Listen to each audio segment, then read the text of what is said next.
Well, hi, Meredith.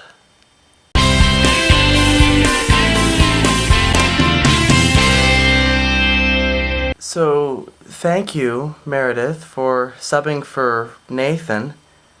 Maybe you should have subbed for everybody. So, I'm with Meredith on this one. Where the hell are you guys? I mean, technically, as I film this, there's still an hour of Wednesday left, but, you know, I miss you guys. Come back, please?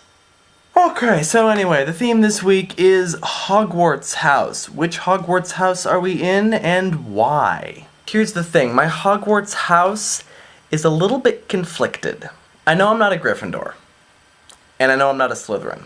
I know, and in fact have known for a while, that if I were to be sorted into a Hogwarts house, it would either be Ravenclaw or Hufflepuff. Now, my sister is definitely a Ravenclaw. And my brother is definitely a Hufflepuff. I am not definitely either.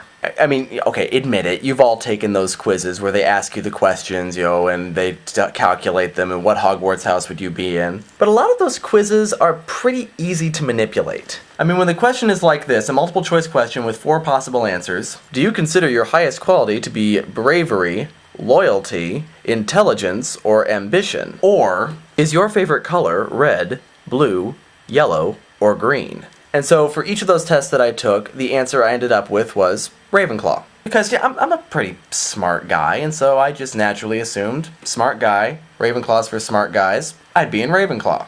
But I made the same mistake that many people both in and out of the Harry Potter world make, and that's that I overlooked the noble house of Hufflepuff. And Meredith, this is the point where I have to take issue with something that you said in your video. You said that Hufflepuff House was basically for the leftovers, the kids who did not have any of the traits of the other 3 houses. Which is, I guess, true, but on the other hand, it's also true of the other houses. I mean, think about it. A lot of the residents of Ravenclaw are in Ravenclaw because they didn't have enough bravery, loyalty, or ambition to be in the other 3 houses. Hufflepuffs do have traits that are specifically associated with them. They are incredibly loyal, they are incredibly hardworking, they are accepting of everybody, and of course they are good and friendly and sweet and all that sort of thing. And so while you did say nice things about Hufflepuffs, about them being well-rounded and all that, you did make the mistake of assuming that they didn't have specific traits associated with them. They do. Hufflepuffs would probably be bigger overachievers than Ravenclaws. Because one of the things that is said about Hufflepuffs over and over again is that they are hard-working. When they have a task, they set to it and they get it done. Ravenclaws are intelligent, but I would guess that for a lot of their tasks, they wouldn't have to work too hard at them because they are intelligent. And so it would be the perfect place for a lazily intelligent person like you, Meredith. No offense, you know I love you.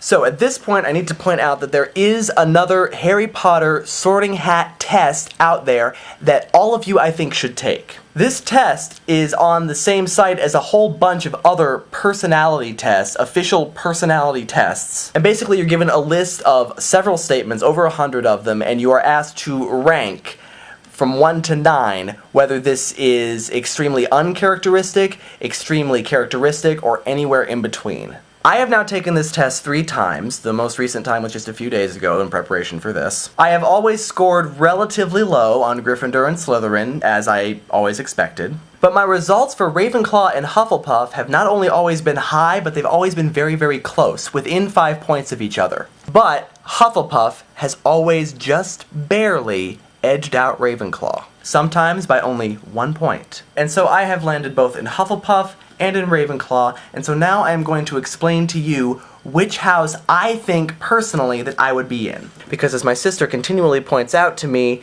the hat does take your choice into account. And so I think personally that while as an 11-year-old I most likely would have been sorted into Ravenclaw, now as an adult I would probably be sorted into Hufflepuff. And it's not just because of this. I have the traits of both Ravenclaw and Hufflepuff. I am intelligent and hardworking and loyal to my friends and nice, all those things. But what I think you really have to decide when you're trying to figure out which house you belong to is which trait defines you more. As a child, as an 11-year-old, I was always known as the smart kid. I was the one who did best in class. I was the one that people came to when they wanted help on their homework. I was the smart kid. My intelligence defined me, and so I would have been in Ravenclaw. But then I went to college, and I picked a major which didn't necessarily require a whole lot of intelligence, as evidenced by some of my fellow students in the same major. And so I was no longer really defined as the smart guy. I was defined instead as a nice guy, a guy who had a lot of friends and who was nice to just about everybody, who was reliable and loyal, and who always got his work done. All traits of Hufflepuff. Now, I like Ravenclaws. I'm related to a Ravenclaw. I've dated 2 people who probably would have been sorted into Ravenclaw. My good friend Meredith is a Ravenclaw. I think had other members of the Shiny Happy Vloggy posted this week, they would have said that they were in Ravenclaw. And so I think I would be equally happy in both houses. I would love to be in Ravenclaw, I would love to be in Hufflepuff. Plus, let's face it, both of them have really cool common rooms. I mean, Hobbit holes for Hufflepuff, and the Ravenclaw common room is just beautiful, open to the sky. I would love living in both of those places. But I think why I would inevitably choose Hufflepuff over Ravenclaw is that while I do enjoy the company of intelligent people, and while I do consider myself an intelligent person, I don't take quite as much pride in it, I don't think, as other Ravenclaws might. So my final conclusion is that I would most likely be sorted into Hufflepuff, but I'd probably spend a good chunk of my time in the Ravenclaw common room. So there you are, a considerably more long-winded answer than probably you were expecting for a fairly simple question, but that's kind of my nature. And I will just reiterate again, Shiny Happy Vloggy people, please, please post again. I want to see your pretty smiling faces. But regardless of whether you get to post, I hope you all stay shiny and happy. Marky, see you tomorrow.